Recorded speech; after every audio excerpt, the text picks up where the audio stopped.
Did you know Japanese Prime Minister Junichiro Koizumi released a CD of his favorite Elvis songs? Or that the 1973 Aloha from Hawaii concert was the first global satellite broadcast by an entertainer reaching over 1 billion people? How did one man, a truck driver from Mississippi, become so deeply embedded in the cultures of countries he never even visited? His face is everywhere. His music is still played. He is an icon in places like Germany, Japan, and the United Kingdom. This isn't just about a singer. It's about how an idea, an American idea, traveled the world. It's a story of blue jeans, rebellion, and a new kind of freedom packaged in a 3-minute song. Was Elvis just a performer, or was he the most effective cultural ambassador America ever had, whether they intended him to be or not? How did his image, a symbol of post-war American confidence and energy, manage to redefine youth, music, and style on a global scale? Number 15, how did a poor kid from Tupelo become a global blueprint?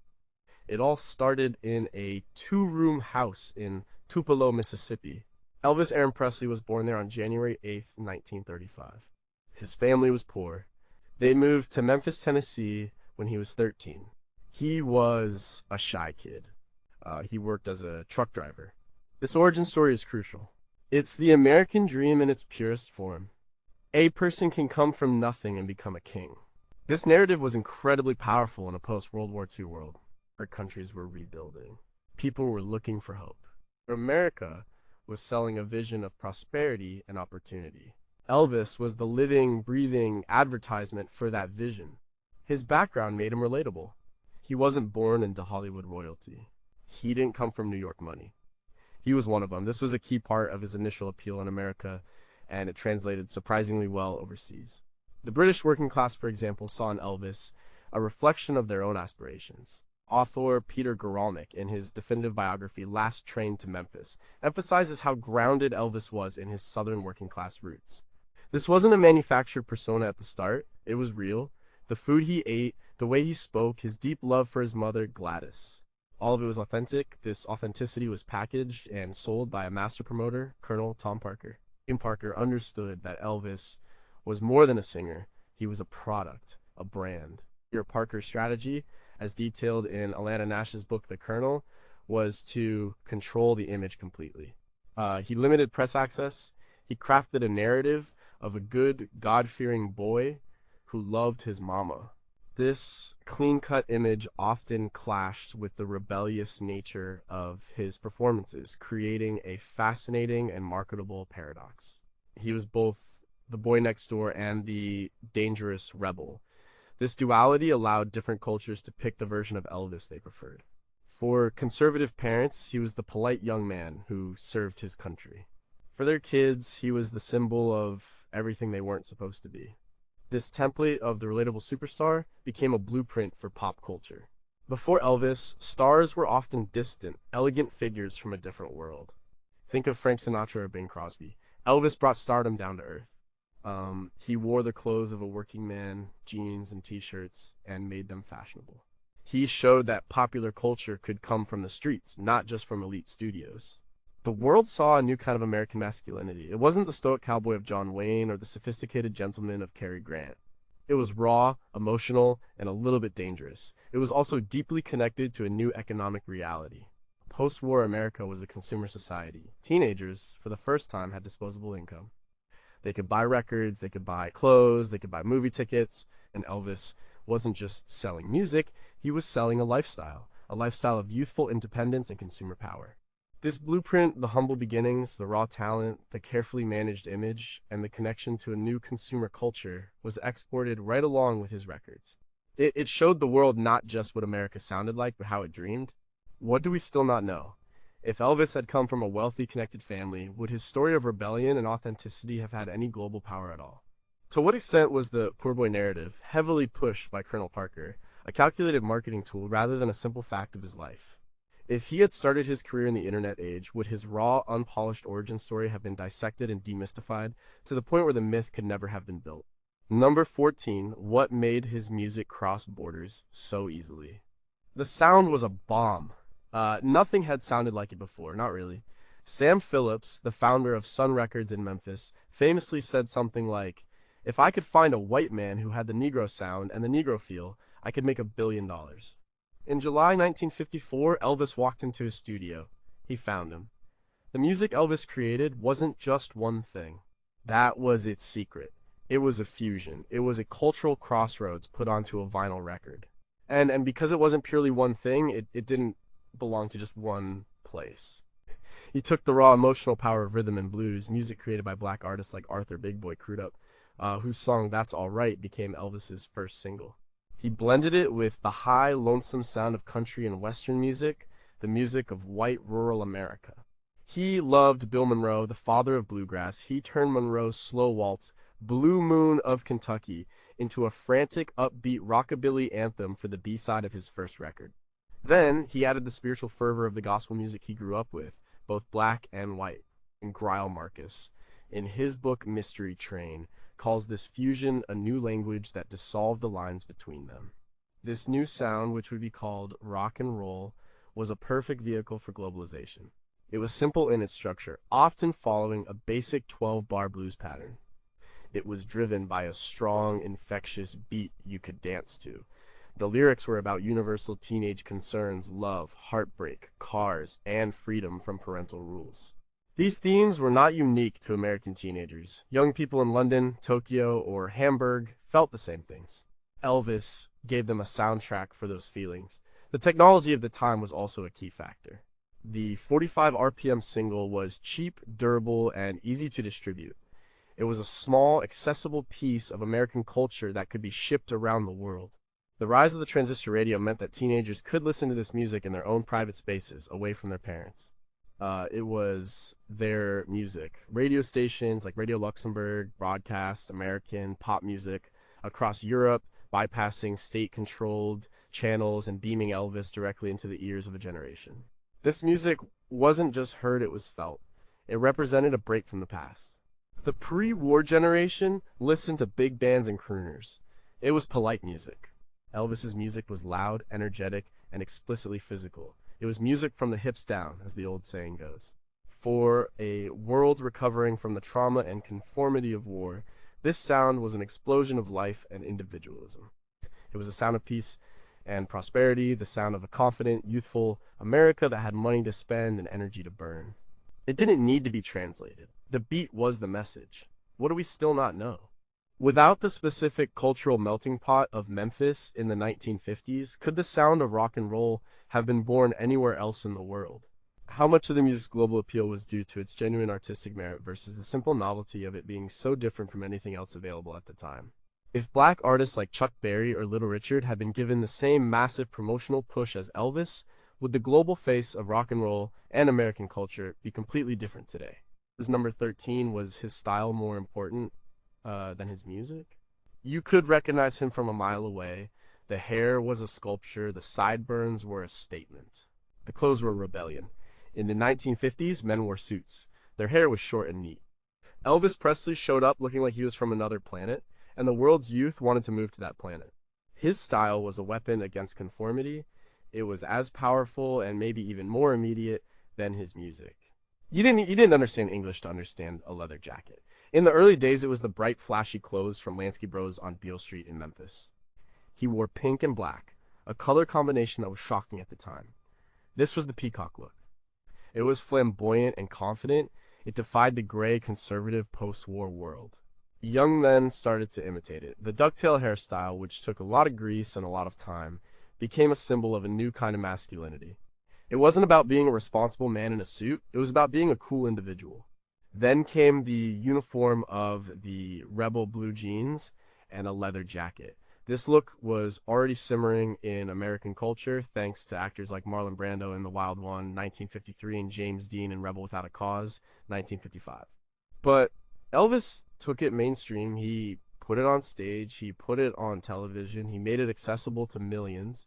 Blue jeans, a functional piece of American workwear, were transformed into a symbol of youth and defiance. Levi, Strauss, and Co. saw their sales skyrocket. This wasn't just fashion, it was a cultural export. Wearing blue jeans in Moscow or Manchester in the late 1950s was a political statement. It meant you identified with American youth culture, with its freedom and its casual disregard for old rules. The physical presence of Elvis was inseparable from his style. The famous gyrations were a visual shock. People had never seen a performer move like that. It was sensual, uninhibited, and to many adults, obscene. But for young people, it was liberating. His body language said what his songs said: break free. This visual element was perfect for the new medium of television and for film. You didn't just listen to Elvis, you watched him. As Joel Williamson argues in his book, Elvis Presley's Southern Life, Elvis's style was a complex mix of class and racial signals.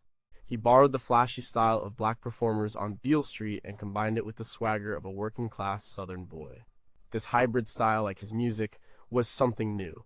It was a visual representation of the cultural mixing that was happening in his songs. When this image was projected globally, it carried all that cultural baggage with it. It was a package deal: the music, the attitude, and the look. For many around the world, the look was the easiest part to adopt. You could get the haircut, you could find the jeans, and in doing so, you could import a little piece of that American rebellion for yourself. What do we still not know? How many people globally adopted Elvis's style without ever fully engaging with his music, simply using the look as a shortcut to signal rebellion? Was the global spread of blue jeans as a fashion staple more attributable to Elvis than to movie stars like Marlon Brando and James Dean?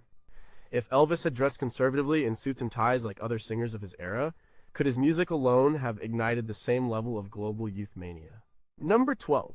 Did Hollywood make Elvis a global commodity? After the initial explosion of his music career, Colonel Tom Parker made a pivotal decision. He moved Elvis to Hollywood.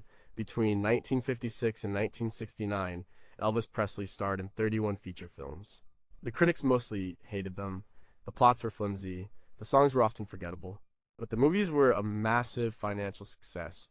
And more importantly, they were the primary vehicle for turning Elvis, the singer, into Elvis, the global commodity. The formula was simple. Elvis plays a charming rebel with a good heart. He's a race car driver, a fisherman, a pilot. He gets into a little trouble, meets a beautiful girl, sings a few songs, and everything works out in the end. The films were light, colorful, and filled with beautiful scenery. They were perfect escapism. Film historian Thomas Doherty has noted that these movies were essentially travelogues with a soundtrack. They presented a fantasy version of America, a place of nice cars, pretty beaches, and endless fun. It was a powerful advertisement. These films were distributed globally by major Hollywood studios like Paramount and MGM. For many people around the world, especially in places with limited access to American television or radio, these movies were their first and only exposure to Elvis. They didn't see the raw, dangerous Elvis of the 1950s television appearances. They saw the sanitized, family-friendly movie star. This version of Elvis was safer. He was less controversial, he was easier for international markets to consume. Take a film like Blue Hawaii, 1961. It was one of his most successful. The movie sold a tourist's dream of Hawaii, which had just become a U.S. state. The soundtrack album was a #1 hit and stayed on the charts for years. People in dreary, post-war Europe or developing nations saw this paradise on screen. America was a place where even a former GI could live on a beach and sing to beautiful women. It was a potent fantasy. The movies cemented his image as an American icon. He was always playing an American, promoting American locations and an American way of life. The Colonel's strategy was brilliant in its commercial logic. The movies made money. The soundtrack albums sold millions of copies. The two products cross-promoted each other. It was a vertically integrated entertainment machine, but it came at a cost to his artistic credibility. Many, including Elvis himself, felt trapped by the formula. He longed to be a serious actor, like his idol James Dean. But the Colonel prioritized safe, predictable profits over artistic risk. By turning Elvis into a reliable Hollywood product, Parker ensured his global fame would be sustained throughout the 1960s, even as his musical relevance was being challenged by the Beatles and the British invasion. The movies kept the brand alive. They were the distribution network for the idea of Elvis and the idea of America he represented. What do we still not know? If Colonel Parker had allowed Elvis to pursue serious acting roles, would he have become a respected global film star like Marlon Brando, or would his cinematic appeal have faded without the musical formula? How many of his international fans primarily knew him as a movie star and were completely unaware of his revolutionary musical origins? Did the repetitive, formulaic nature of his films ultimately damage the long-term perception of American culture abroad, making it seem shallow and commercialized? Number 11. How did television turn a singer into an icon? Before September 9th, 1956, Elvis Presley was a rising star. After that night, he was a cultural phenomenon. On that date, he made his first appearance on The Ed Sullivan Show. An estimated 60 million people tuned in. That was about 82% of the television audience at the time. It was a national event. And because television signals and news reports traveled, it became an international one. The world was watching America, watch Elvis. Television was the perfect medium for him. It was visual, it was immediate, it brought him directly into people's living rooms. Radio could only deliver his voice. Records could only deliver a polished performance. But television delivered him. The sneer, the hair, the swagger, and, most famously, the moving hips. The controversy surrounding his performances on shows hosted by Milton Berle and Steve Allen had already created a media frenzy. Parents, preachers, and politicians were outraged. They called him vulgar, a danger to the youth. This controversy was the greatest marketing campaign he could have asked for. And Ed Sullivan, a powerful cultural gatekeeper, had initially said Elvis would never appear on his Good Clean show. But the ratings were impossible to ignore. For that first appearance, the cameras filmed him only from the waist up. This act of censorship backfired spectacularly. It drew even more attention to what was being hidden. It made his movement seem even more forbidden and exciting. By trying to contain his energy, they amplified it. The global impact was immense. News outlets from London to Tokyo reported on the Elvis controversy in America. This was the birth of a new kind of global celebrity culture driven by television. The media didn't just report on the event. The media was the event. The numbers are staggering. His 3 appearances on Sullivan's show in 1956 and 1957 were seen by a combined audience that was a huge portion of the entire U.S. population. This mass exposure cemented his status as a national figure and, by extension, a global one. In America was the cultural superpower of the post-war world. What happened on its biggest television show mattered everywhere.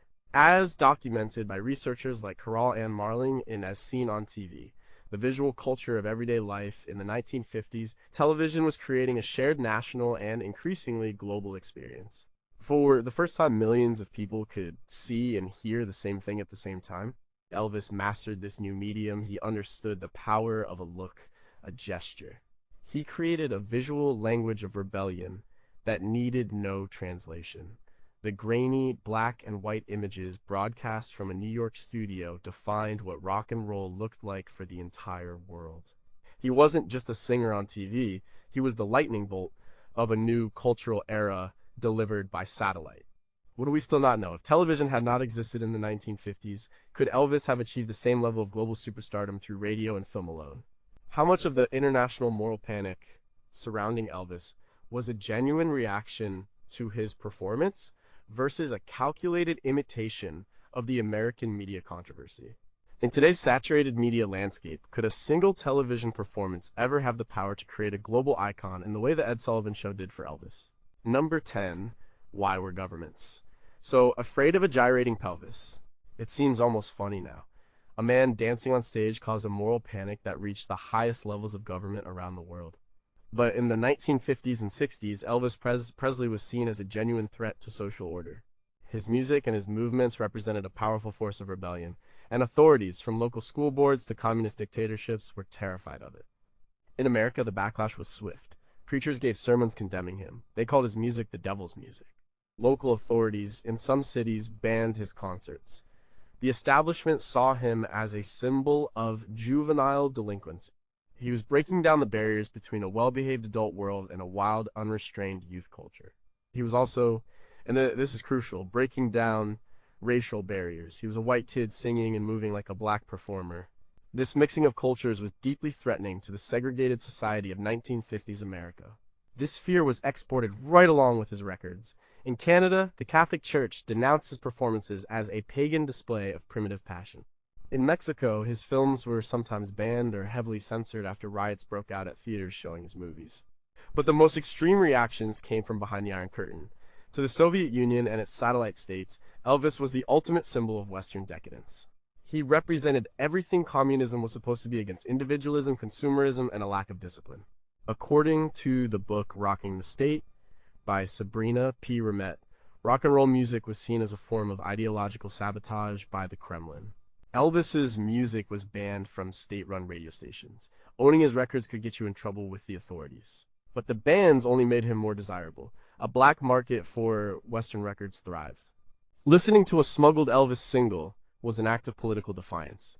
It was a way for young people in East Germany or Czechoslovakia to connect with a world of freedom and excitement they were denied.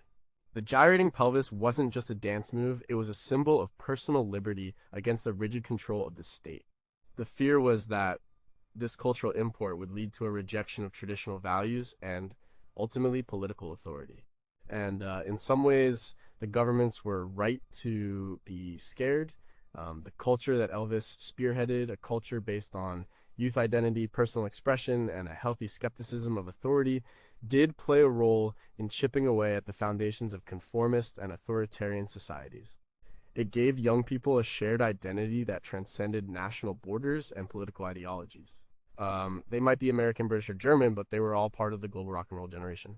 A government can't easily control an idea, and Elvis was a very powerful idea. What do we still not know? Were there any secret government programs, either in the US or abroad, specifically designed to study and counter the threat of Elvis's cultural influence? How many undocumented arrests or punishments occurred in authoritarian regimes purely for the act of listening to or imitating Elvis? Did the American government secretly recognize Elvis's power as a Cold War weapon, even as it publicly wrung its hands over his moral impact at home? At number 9, did his time in Germany make him America's best cultural ambassador? In 1958, at the absolute peak of his fame, Elvis Presley was drafted into the U.S. Army. It was a huge news story. The world's biggest rock and roll star was trading his gold lame suit for a drab army uniform. Sent to Freiburg, West Germany, to serve as a regular soldier. This 2-year period could have been the end of his career.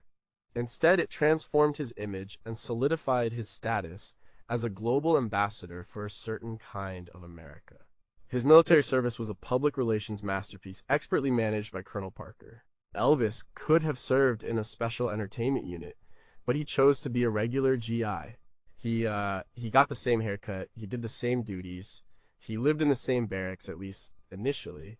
This sent a powerful message. The rebel was also a patriot. He was a good citizen doing his duty. This narrative was incredibly effective both at home and abroad.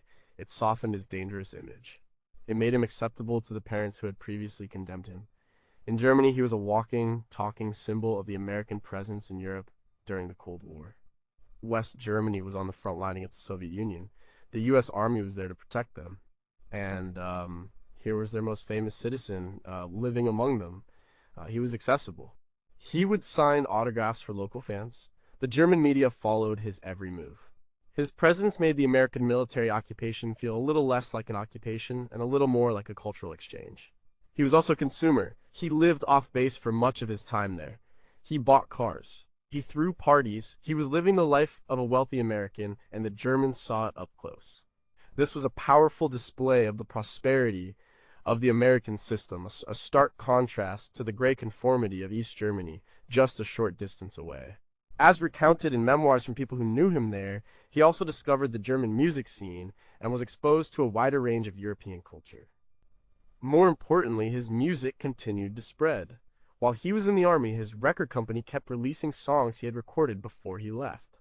He never disappeared from the charts. His presence in Germany helped fuel the growing rock and roll scene in Europe. Young German musicians were inspired by him. The British musicians who would soon lead the British invasion were listening to his records. He was a catalyst even in his absence from the stage. When he returned to the U.S. in 1960, he was welcomed back as a hero. The rebel had become a respectable man. His time as a soldier had not killed his career. It had globalized his appeal in a new, more mature way. He was no longer just a teenage idol. He was Sergeant Presley, a representative of American power and patriotism. What do we still not know? To what extent did the U.S. military and government unofficially use Elvis's presence in Germany for specific propaganda purposes during the Cold War? Did Elvis's personal interactions with German fans and culture significantly change his own worldview or artistic direction in ways we haven't fully understood? How many future European rock stars were directly inspired to start their careers after a personal encounter, however brief, with Private Presley in Germany? Number 8, the UK connection. Why did Britain fall so hard for the king? Before the Beatles conquered America, America conquered Britain, and the invasion was led by one man, Elvis Presley. The United Kingdom in the 1950s was a country still recovering from the war. It was a place of rationing, conformity, and a rigid class system. Then, the sound of Elvis arrived, coming through the airwaves from Radio Luxembourg or on expensive, imported records. It was a cultural shockwave. For British teenagers, Elvis represented a world of color, energy, and freedom that was completely alien to their own experience. He was exotic, he was American. The two things were almost synonymous. As John Lennon famously said, before Elvis, there was nothing. This wasn't literally true, of course. Britain had its own music scene. But for Lennon and his generation, Elvis was a year zero. He changed everything. He showed them that you could write your own songs, have your own style, and create your own world. The first British youth subculture, the Teddy Boys, adopted the rockabilly style. They wore the draped jackets and the slicked back hair. They were imitating an American rebel image. But it was the next generation, the one that included the Beatles, the Rolling Stones, and the Who, that was most profoundly shaped by Elvis. They started out by playing his songs.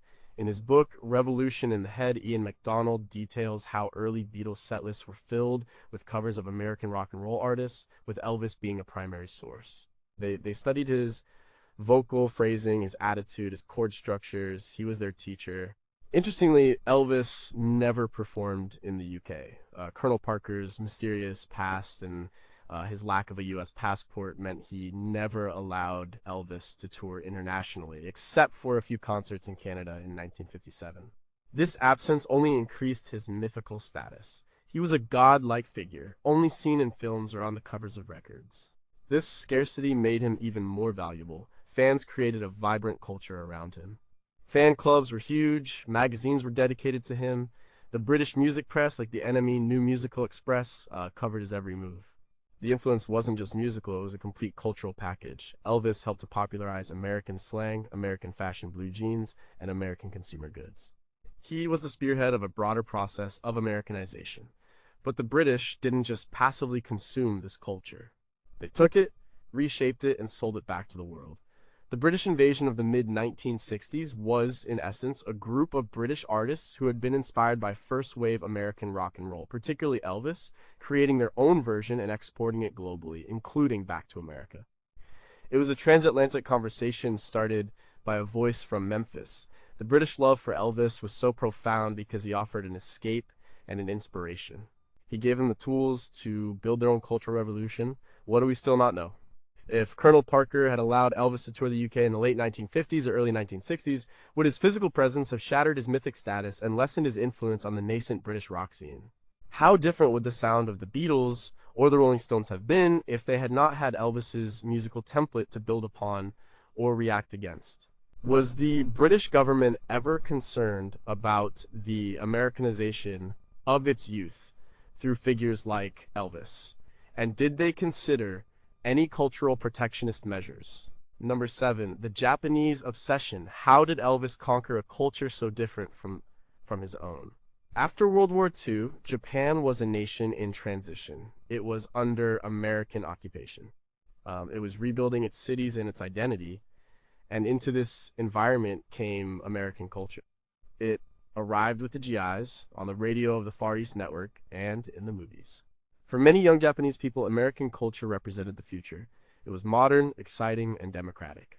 And the king of that culture was Elvis Presley. His impact in Japan was enormous. He was known as Iribusu. His music and films were wildly popular. In a society that traditionally valued group harmony and conformity, Elvis was a symbol of radical individualism. His overt sexuality and rebellious attitude were shocking, but also thrilling. He offered a new way to be young. This is a phenomenon detailed in Christine Yano's work on cultural globalization in Japan. She notes how foreign cultural products are often localized or adapted to fit the new context. The Japanese did not just imitate Elvis, they interpreted him. Like, a whole wave of Japanese rockabilly singers emerged in the late 1950s. They were called rockabilly singers. They adopted the look, the sound, the swagger. But they often sang in Japanese, blending American style with local language and concerns. This created a unique hybrid culture. It was a way for Japanese youth to participate in a global trend while still maintaining a distinct identity. Elvis's films were particularly important. In a country with a strong cinematic tradition, his movies were a window into an idealized American life. The cars, the clothes, the casual relationships, it was all fascinating. Blue Hawaii was a huge hit, partly because the paradise it depicted resonated with certain aesthetic values in Japanese culture, even as it was overwhelmingly American. The endurance of Elvis's popularity in Japan is remarkable. Decades after his death, he remains a beloved figure. There are fan clubs, impersonators, and shops dedicated to him. Perhaps the most famous Japanese fan was the former Prime Minister Junichiro Koizumi. He was a lifelong, passionate Elvis fan. He shared a birthday with Elvis. He visited Graceland. In 2006, when President George W. Bush visited him, Koizumi serenaded him with a rendition of I Want You, I Need You, I Love You. It was a surreal moment of cultural diplomacy, a testament to how deeply this American icon had penetrated Japanese culture, right to the very top. For Japan, Elvis was more than a singer. He was an early and powerful symbol of post-war change, a figure who helped a generation navigate the complex relationship between their own traditions and the overwhelming influence of America. What do we still not know? How did the older generation in Japan, who had lived through World War II, perceive the wild popularity of an icon from their former enemy nation among their children? The Japanese Yakuza or other subcultures adopt the Elvis rebel persona in specific ways that differed from mainstream youth culture. Beyond Prime Minister Koizumi, how many other influential Japanese business or political leaders were privately shaped by their early exposure to Elvis and American rock and roll? Number 6, behind the Iron Curtain, could a record really challenge communism? To a teenager in New York or London, an Elvis record was a piece of entertainment. To a teenager in East Berlin, Prague, or Moscow, it was a piece of contraband. It was a message from another world. During the Cold War, the ideological battle between the United States and the Soviet Union was fought not just with spies and weapons, but with culture. And rock and roll was one of America's most potent, if unofficial, weapons. The governments of the Eastern Bloc saw Elvis and the music he represented as a direct threat. They called it bourgeois, decadent, and a tool of Western propaganda. State-controlled media denounced it. In his book, Communism and the Blues, historian Timothy W. Ryback describes the intense efforts made by communist regimes to stamp out this alien culture. Police would break up dances, teenagers with long hair or blue jeans could be harassed or arrested. It was a serious business, but you cannot ban a feeling. The music was smuggled in. People listened to it on forbidden radio stations like Radio Free Europe or the BBC World Service. Records were copied onto X-ray plates, creating bootlegs known as bone music or ribs. The sound was terrible, but it was a lifeline to a world of freedom. Owning an Elvis record was a risk. It was an act of rebellion. It meant you were choosing personal expression over state ideology.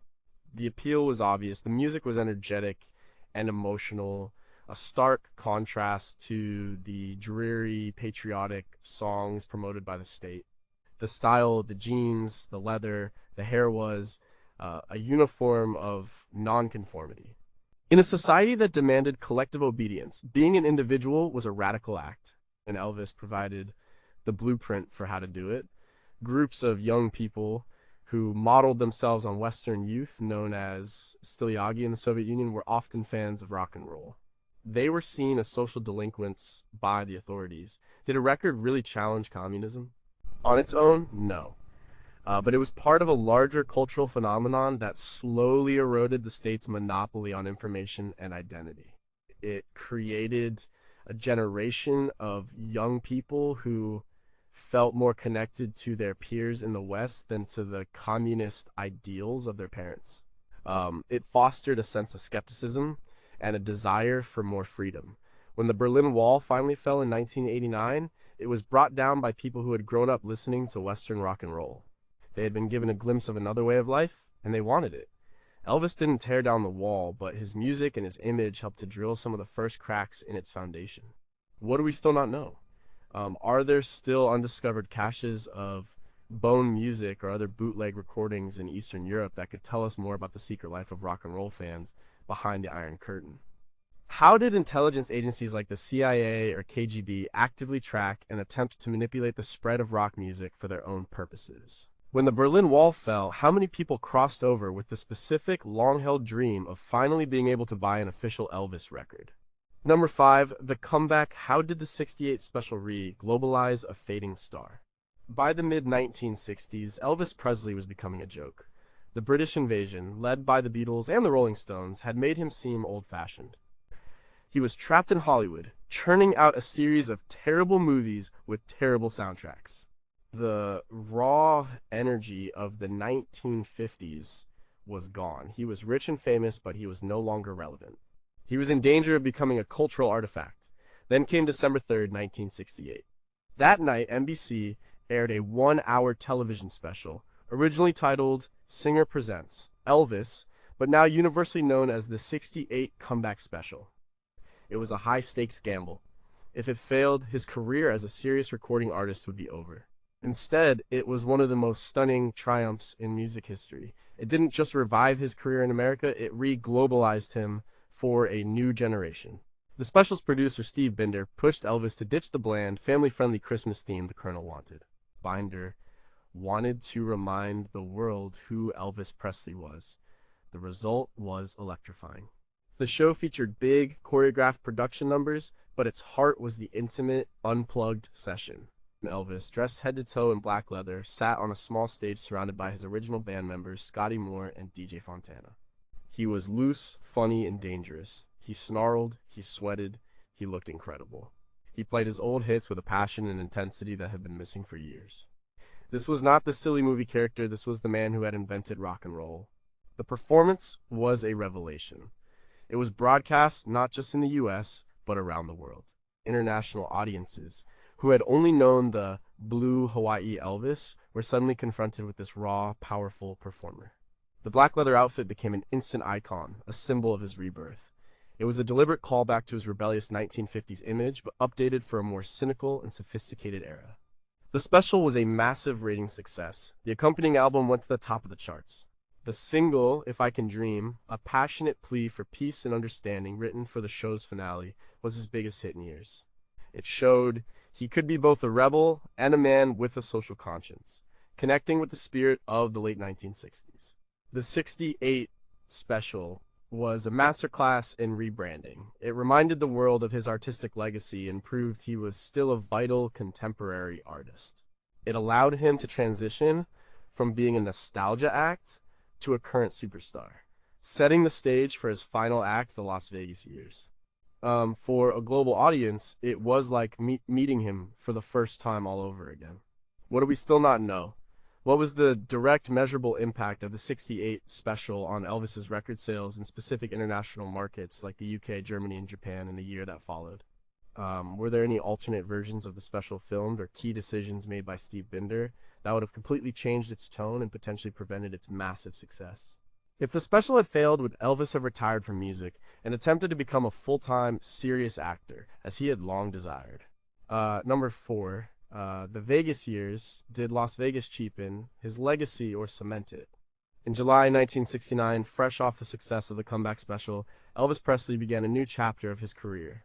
He started a residency at the International Hotel in Las Vegas. It would define the last years of his life. For 7 years, he performed over 600 sold-out shows. He became synonymous with Vegas, and Vegas in turn became synonymous with him. This period is controversial. To some, it was the final tragic decline. To others, it was the ultimate expression of his stardom. But for Globalization, it was something else. It turned Elvis into a permanent tourist destination.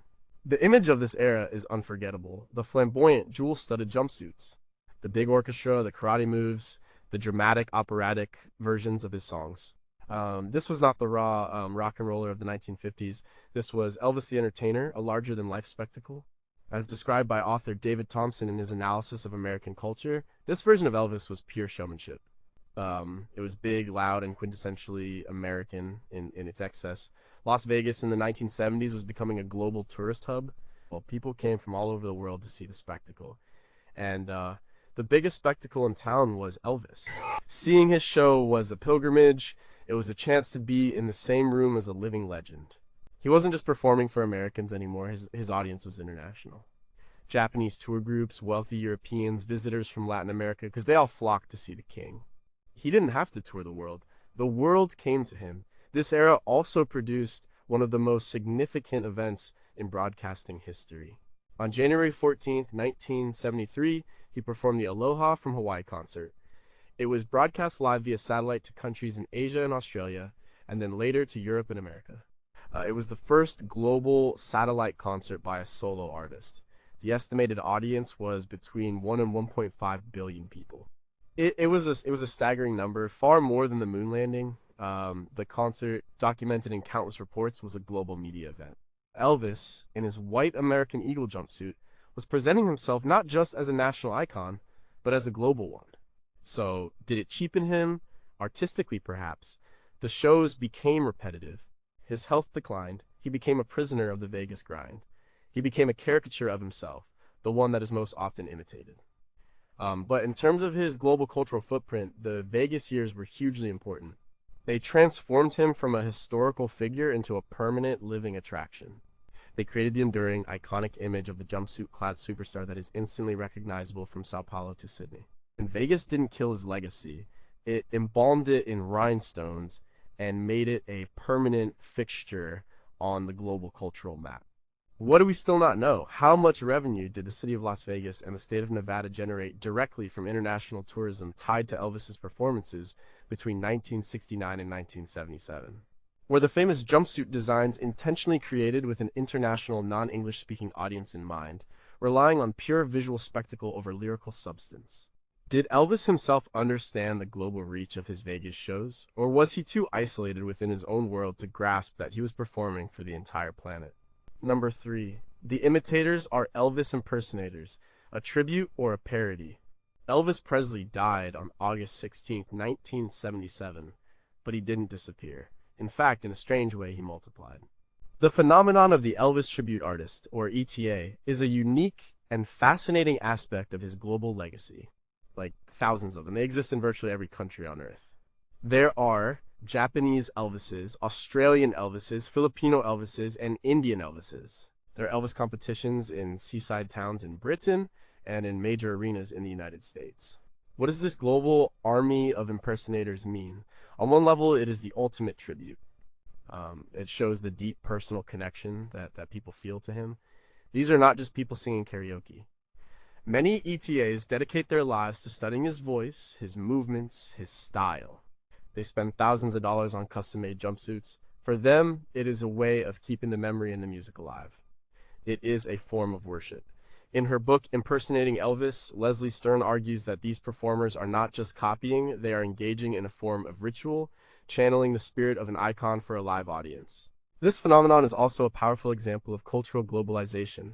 The image of Elvis, the 1950s rebel or the 1970s Vegas showman, has become a kind of universal cultural language. You don't need to know anything about Memphis or rockabilly to understand what an Elvis impersonator represents. It's a symbol of a certain kind of larger-than-life American entertainment. The image has become detached from its original context and can be adopted and adapted by anyone, anywhere. But there is another side to it. Is it a parody? Does the sheer number of impersonators, some of them very bad, reduce a complex artist to a simple caricature? The image of the overweight, jumpsuit-wearing Vegas Elvis is often played for laughs. It has become a cliché. This version of Elvis, the one most often imitated, overshadows the revolutionary young artist who changed the world. It freezes him in time, turning him into a brand or a logo rather than a person. The global spread of Elvis impersonators shows how a cultural figure can become a piece of folklore. He is no longer just a historical person. He is a myth, and like all myths, his story can be retold by anyone. A man from Manila singing Suspicious Minds is participating in the Elvis myth. He is connecting himself to a global story. Whether it is a sincere tribute or a campy parody, it proves the incredible durability of the culture Elvis created. He is so ingrained in the global consciousness that people don't just want to listen to him, they want to be him. What do we still not know? What is the total size of the global Elvis economy related to tribute artists, including costumes, competitions, and performances? And how does it compare to the revenue of Elvis Presley's own estate? Are there cultures where the act of impersonating an ancestor or icon has a deep historical tradition, making them more receptive to the ETA phenomenon? If Elvis had lived, what would he have thought of the thousands of people around the world making a living by imitating him? Number two, the brand is Graceland a home or a corporate headquarters? When Elvis died, he left behind his home, Graceland, in Memphis, Tennessee.